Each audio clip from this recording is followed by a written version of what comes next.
All right, everybody. So, welcome back. So, for the first lesson for this week, we're going to look at stress reactions in two parts. So, today we'll look at the first part of that. So, our objectives and standards are to understand different reactions to stress and to analyze the stages of stress reaction. And take a look at the standards, please.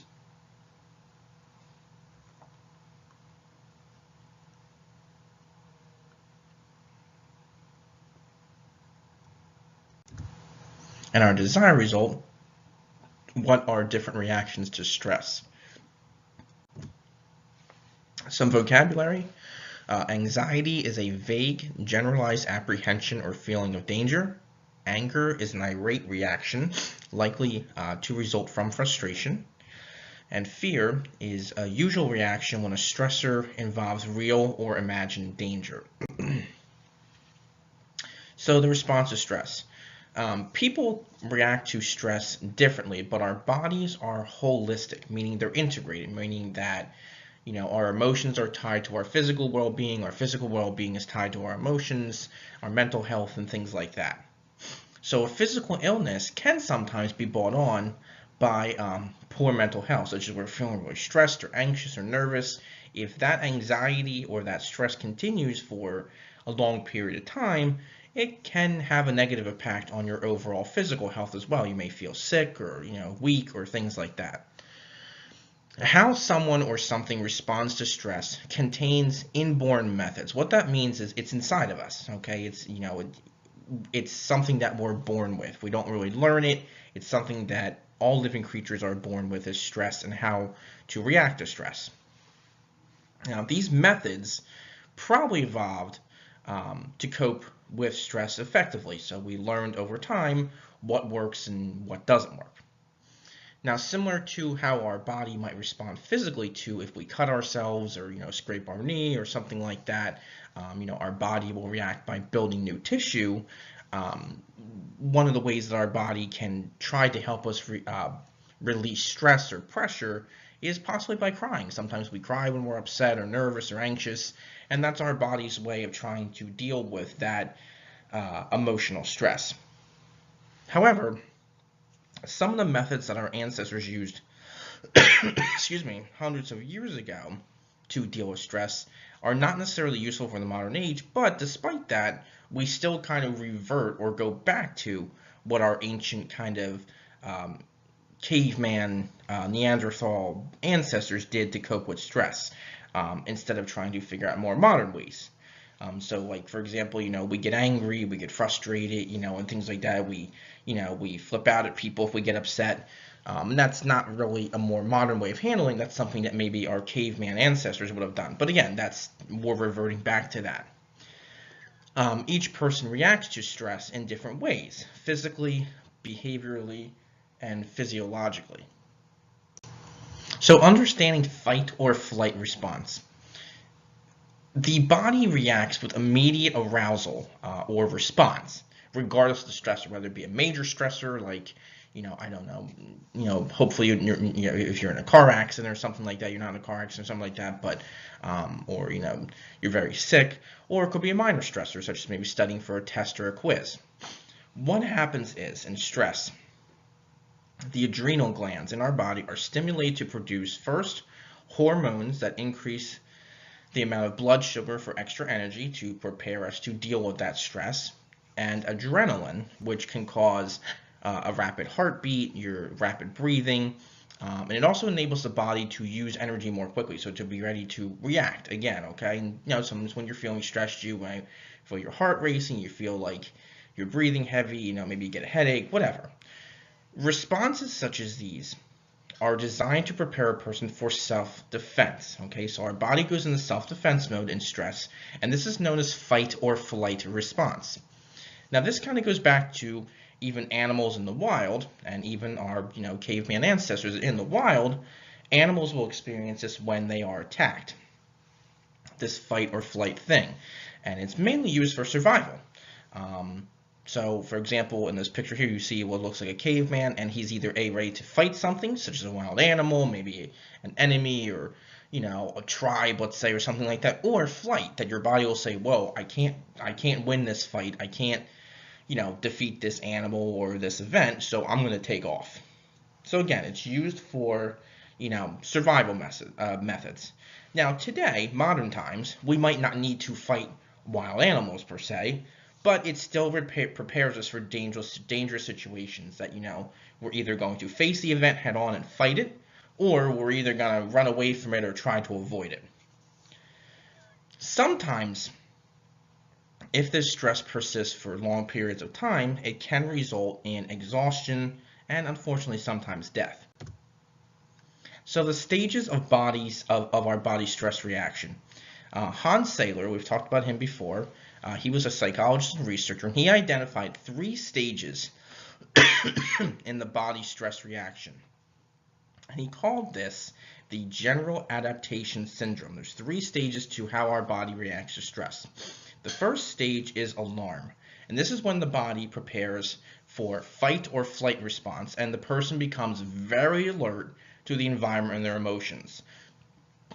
So maybe you're watching a scary movie in a movie theater at home or whatever, and you know, you start to feel stressed or anxious as you're watching the movie, and you become very alert to, you know, every sound that's going on in the movie, everything that's going on in the movie. Maybe the person next to you in the movie theater eating popcorn loudly or whatever, you know, and you know, your body might become kind of tense. You might, you know, want to close your eyes or whatever. So this is the alarm stage. Your body's stressing in reaction to that movie.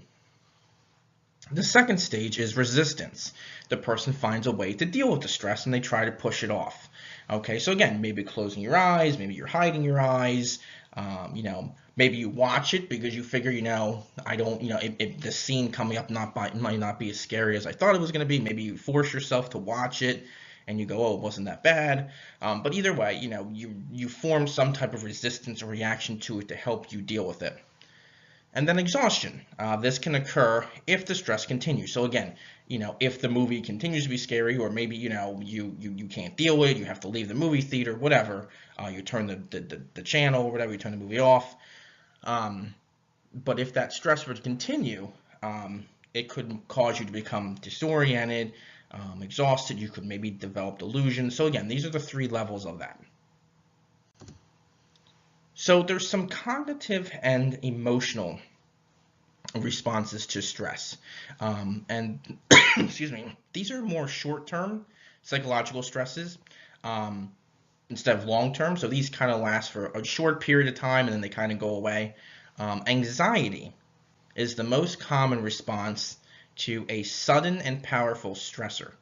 An example of anxiety might be if somebody's walking past their boss at work in the morning and they say good morning or hello to their boss, and the boss kind of keeps walking and doesn't acknowledge them.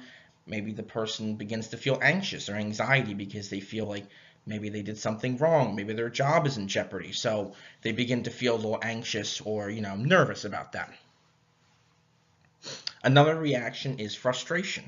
Frustration may result in a response of anger by someone. Let's say maybe there's a senior football player at the high school and, you know, he doesn't get to play in the big game of the year for whatever reason, and, you know, his coach puts him on the bench or whatever. So in response to that, he throws his helmet in frustration and in anger. Another cognitive reaction to stress is fear.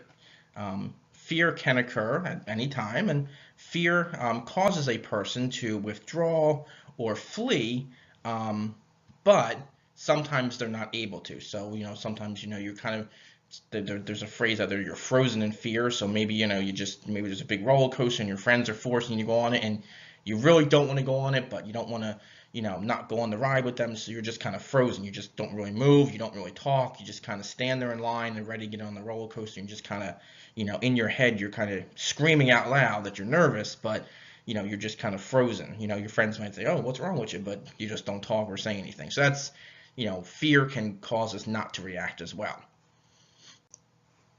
Now, there's other cognitive and emotional responses to stress as well. Short-term emotional responses can be, you know, people might have minor irritations, like, you know, maybe a kid, you know, doesn't pick up their clothes and the parent freaks out at them because they asked them so many times to pick up their clothes. A person might not have joy in daily pleasures, such as maybe they're not talking at the dinner table. They don't, they seem like they're not really enjoying the conversation. You could be doubtful of your abilities, like you kind of doubt your abilities to do things. Person could be short-tempered, again, kind of snapping easily at people, and again, feeling more anxious. However, cognitive reactions can also include things like difficulty in thinking. Maybe you make a poor decision. Maybe instead of studying for your test or quiz one day, you go out for a bike ride with your friends, and then you come home late, and you didn't get time to get your homework done or your schoolwork done, and that might be a poor decision if you're not able to handle that. Sometimes also, continued frustration can lead to a person feeling burnt out. And this is true for a lot of adults sometimes in their jobs where they're overly stressed at work. They're just not even, they don't feel like they're getting their work done. They don't feel like they're doing a good job at work. And, they might say, I'm just really burnt out, and I can't focus. I'm not getting my work done. So continued frustration can lead to that. We're going to talk about psychological disorders in our next chapter, next week sometime, but a psychological disorder that can form from stress is something called post-traumatic stress disorder, or short for PTSD. And this involves a person suffering from severe or the long-lasting after effects of a traumatic event, such as a lot of soldiers coming home from war may suffer this. They hear a firecracker and they think it's a gunshot, or things like that, and it kind of makes them upset or nervous, and they start to freak out. The victims of terrorism, if they've been, things like that. Also natural disasters, floods, tornadoes, earthquakes, hurricanes, things like that. Or even acts of human aggression. If someone has been a victim of rape or assault, that person can have post-traumatic stress disorder as well. So that's another way that people, a negative way sometimes, that people have a reaction to stress as well. So think about this to help you answer the question there. What are different reactions to stress, and how do people react to stress? All right. Hope you have a good rest of your day or night, and I will talk to you soon.